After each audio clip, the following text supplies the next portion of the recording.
የሆርሙዝ ሰርጥ እንቆቅልሾች።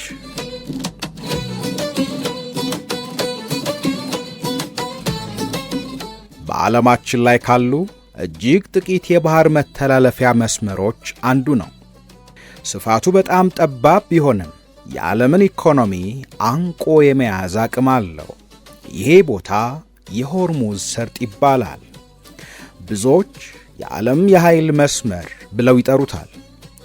ቦታው የዓለም የደም ስር በመሆኑ እዚህ ቦታ ላይ የሚፈጠር መጠነኛ ንዝረት በኒውዮርክ፣ በለንደን፣ በቶኪዮና በእኛዋ በአዲስ አበባ የገበያ መናጋትን ያስከትላል። ለምን ከተባለ ምክንያቱ በየቀኑ በሚሊዮኖች በርሜል የሚቆጠር የሀገራት ኢኮኖሚና የፖለቲካ የደም ስር የሆነው የነዳጅ ዘይት በዚህች ጠባብ መስመር ስለሚተላለፍ ነው። ዛሬ በዝግጅታችን የዚህን ሰርጥ ድብቅ ሚስጥሮችን ፈትሻለን። በኢራን በአሜሪካና በእስራኤል መካከል ያለው የጦርነት ዳመና ለምን በዚህ አካባቢ ያጠላል? የዚህ ሰርጥ ባለቤት ማን ነው?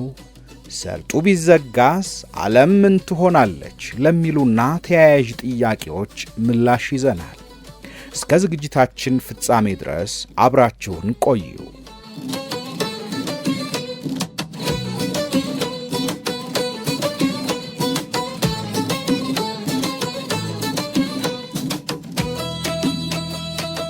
የሆርሙዝ ሰርጥ ሚስጥር ያለው በምድራዊ አቀማመጡ ወይም በጂኦግራፊው ላይ ነው።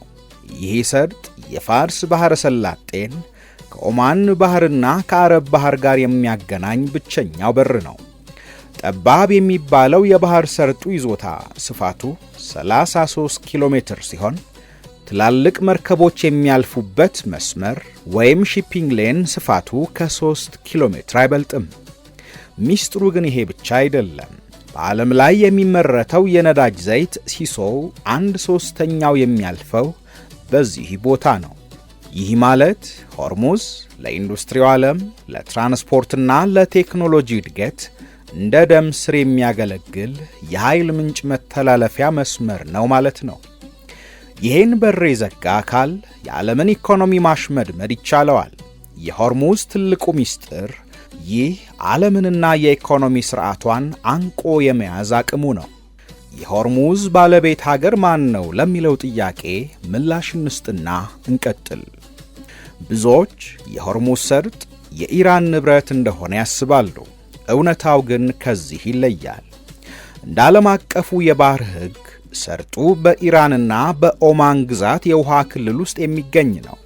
በሰሜን በኩል የኢራን ረዥም የባሕር ዳርቻ የሆርሙዝ ሰርጥን ሲያካልል፣ የደቡቡ የሰርጡ ክፍል በኦማን ግዛት የሙሳንዳም ባሕረ ገብ መሬት የሚገኝበት ነው። እንደ ዓለም አቀፍ የባሕር ሕግ መርከቦች በነጻነት የማለፍ መብት አላቸው። ሆኖም ግን ኢራን ይሄንን የባሕር መስመር እንደ ግል ግዛቷ ትመለከተዋለች። ሆርሙዝ የኢራንና የኢራናውያን ነው፣ ባለቤቱ እኔ ነኝ የሚል ስሜት አላት። ይህንን የበላይነቷን ለማረጋገጥም በባሕር ዳርቻዋ አቅራቢያ ያሉ ደሴቶች ላይ ከፍተኛ ወታደራዊ ዝግጅት ታደርጋለች። ኢራን በቀጠናው የበላይነቱን የያዘችው በሰርጡ ውስጥ ያሉትን እንደ ሆርሙዝ፣ ላስኪና ኪሽ ያሉ ስትራቴጂካዊና ቁልፍ ደሴቶችን ቀድማ በመቆጣጠሯና እነዚህ ደሴቶች ኢራን ሰርጡን በቅርብ እንድትከታተልና ወታደራዊ ቁሳቁሶችን የምታከማችበት ቦታ በመሆናቸው ነው።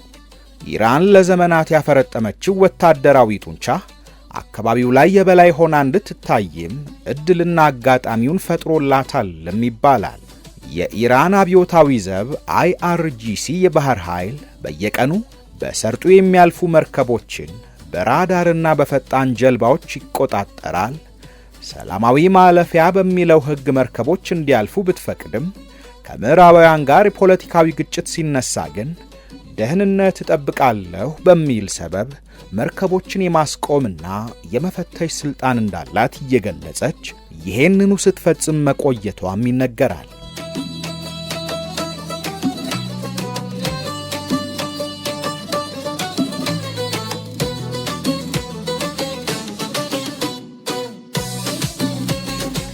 ሌላኛዋ የሰርጡ ባለድርሻ ኦማንም በበኩሏ የሰርጡን ደቡባዊ ክፍል ብትቆጣጠርም እንደ ኢራን ወታደራዊ ጡንቻዋን አታሳይም። ይልቁንም ሰላማዊ የንግድ ልውውጥ እንዲኖር ትጥራለች። ባጭሩ ሰርጡ በሁለቱ ሀገራት የባህር ክልል ውስጥ ቢሆንም የዓለም አቀፍ ማህበረሰብ ግን እንደ የጋራ መተላለፊያ ነው የሚቆጥረው። ወደ ፖለቲካው ስንመጣ ሆርሙዝ የጦርነት አውድማ ነው።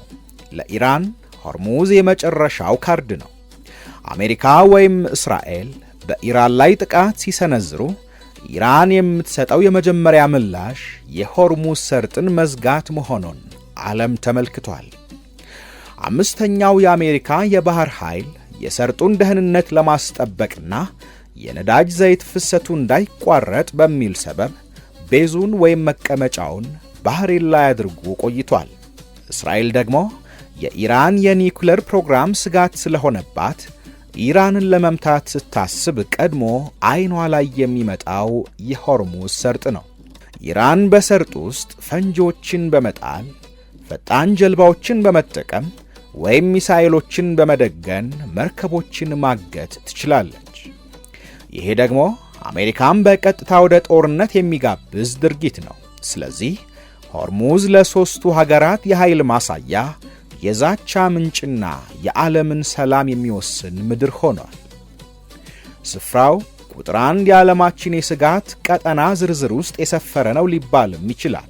ሆርሙዝ በአሜሪካና በኢራን መካከል ያለው የረዥም ዘመን ጸብ የሚንጸባረቅበት ቦታ ነው። አሜሪካ በኢራን ላይ የኢኮኖሚ ማዕቀብ ስትጥል፣ ኢራን ደግሞ ነዳጅ መሸጥ ካልቻልኩኝ ማንም በዚህ ሰርጥ ነዳጅ አያሳልፍም የሚል ዛቻ ስትሰነዝር፣ በዚህ ምክንያት በተደጋጋሚ በነዳጅ ጫኝ መርከቦች ላይ የፈንጅና የድሮን ጥቃቶች ሲፈጸሙ ዓለም የታዘበበት፣ ኢራን የሌላ ሀገር መርከቦችን በማገት ለፖለቲካ ድርድር ስትጠቀምባቸው የተስተዋሉባቸው አጋጣሚዎች በርካታ ናቸው።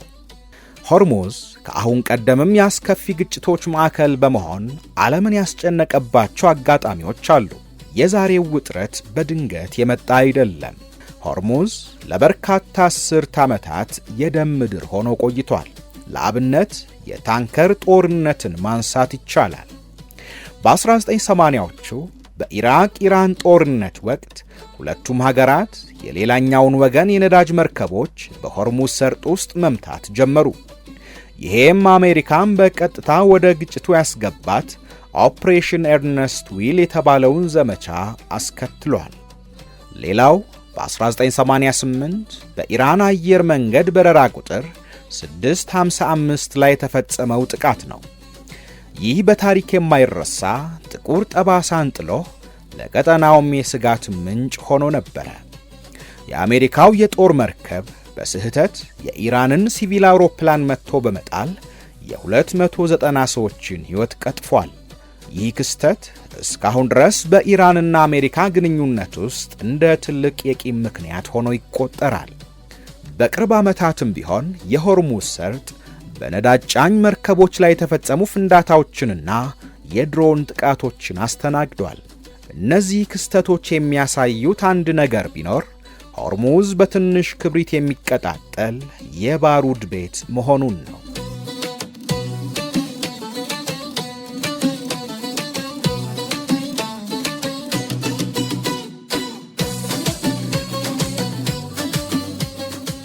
አሁን ደግሞ ስለ ገንዘብና ስለ ስልጣን እናውራ። የሆርሙዝ ሰርጥ ለምን ለቻይና፣ ለጃፓን፣ ለህንድና ለምዕራባውያን እጅግ ያሳስባቸዋል? በየቀኑ ከ20 ሚሊዮን በርሜል በላይ ነዳጅ በዚህ ሰርጥ ያልፋል። ይሄ ነዳጅ ካልደረሰ የቻይና ፋብሪካዎች ይቆማሉ፣ በአውሮፓ የነዳጅ ዋጋ ወደ ሰማይ ይወጣል፣ የዓለም ገበያም ይናጋል። በጂኦፖለቲካ ረገድ ደግሞ ይህንን ሰርጥ የተቆጣጠረ አካል በመካከለኛው ምስራቅ የበላይነት ይኖረዋል። ሳውዲ አረቢያ፣ የተባበሩት አረብ ኤሚሬቶች፣ ኩዌት እንዲሁም ኢራቅ ነዳጃቸውን ወደ ውጭ የሚልኩት በዚህ በር በኩል ነው። ስለዚህ ሰርጡ የኢኮኖሚ ብቻ ሳይሆን የዲፕሎማሲ መሳሪያ ነው። ሆርሙዝ የኢራን የህልውናዋ መስመር ነው ማለትም ይቻላል። ለፋርስ ምድር ሆርሙዝ ከባህር መተላለፊያ በላይ ነው። የኢራን አብዛኛው የነዳጅ ገቢ የሚመነጨው በዚህ ሰርጥ በሚያልፉ መርከቦች ነው። በምዕራባውያን ማዕቀብ የምትታነቀው ኢራን ሰርጡን እንደ መተንፈሻ ትጠቀምበታለች።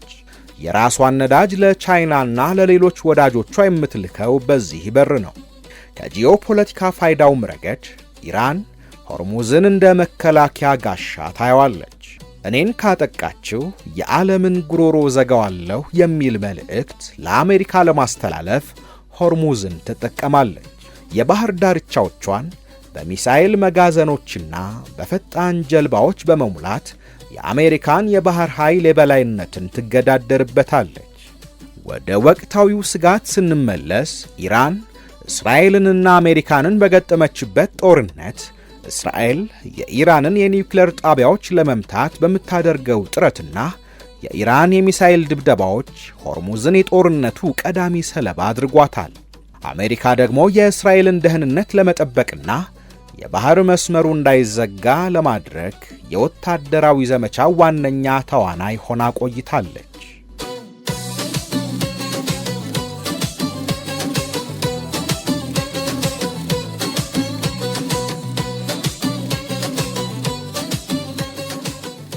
በጦርነቱ አንዳንድ ሀገራት ከሌሎቹ በበለጠ ከፍተኛ ውድመት ይደርስባቸዋል። የባሕረ ሰላጤው ሀገራት ሳዑዲ፣ ኩዌት፣ ኳታር እና የተባበሩት አረብ ኤሚሬቶች ሕልውናቸው በሆርሙዝ ላይ ተንጠለጠለ ነው። ሰርጡ ከተዘጋ ነዳጃቸውን መሸጥ አይችሉም፣ የምግብ ምርቶችን ማስገባት አይችሉም፣ ኢኮኖሚያቸው በአንድ ጀንበር ይወድቃል። የእስያ ግዙፍ ሀገራት ቻይና፣ ህንድና ጃፓንን የመሳሰሉቱ ኢንዱስትሪያቸው የሚንቀሳቀሰው ከመካከለኛው ምስራቅ በሚመጣ ነዳጅ ነው። ለምሳሌ ቻይና ግማሽ ያህል የነዳጅ ፍላጎቷን የምታገኘው በዚህ ሰርጥ ነው። ጦርነቱ ቻይናን ወደ ኢኮኖሚ ቀውስ ይከታታል።